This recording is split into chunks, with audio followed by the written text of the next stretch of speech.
Here we're going to be graphing root functions, and how can you use transformations of a quadratic function to graph y is equal to x squared and y is equal to x cubed.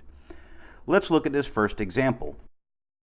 Here we have y is equal to the square root of x.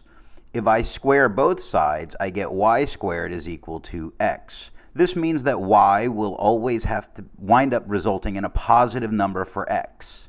This looks a lot to me like the y is equal to x squared, which made a parabola pointing up. Well, if x always has to be a positive number, it's always to the right of the y-axis, and it'll make a C shape. So it's important during this entire area to be able to extend what we already know about equations and to be able to try and apply them in a way that's different than we've done before. In the second example, it gives us y is equal to the cube root of x. So that means if I, like the last problem, cubed both sides, y cubed is then equal to x. And it makes me think back to when we saw y is equal to x cubed.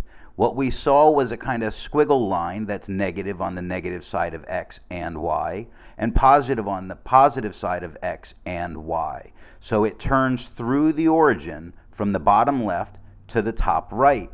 So this means if my input y value is negative, x is negative, and if my input x value is positive, then my y output is positive on my graph. So it turns that squiggle line on its side, still going through the origin.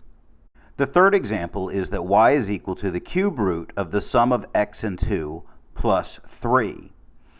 So if I subtract 3 from both sides, I get y minus 3 is the cube root of x plus 2.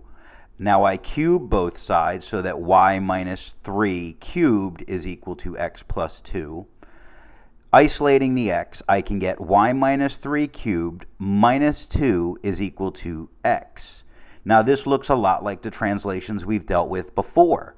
That minus 2 looks like it's going to shift our graph from above down 2, and the minus 3 next to the y looks like it's going to shift it to the right by 3.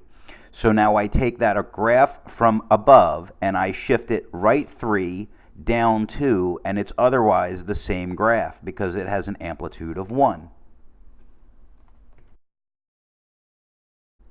Remember, if you worry too much about what can go wrong, you might miss a chance to do something great.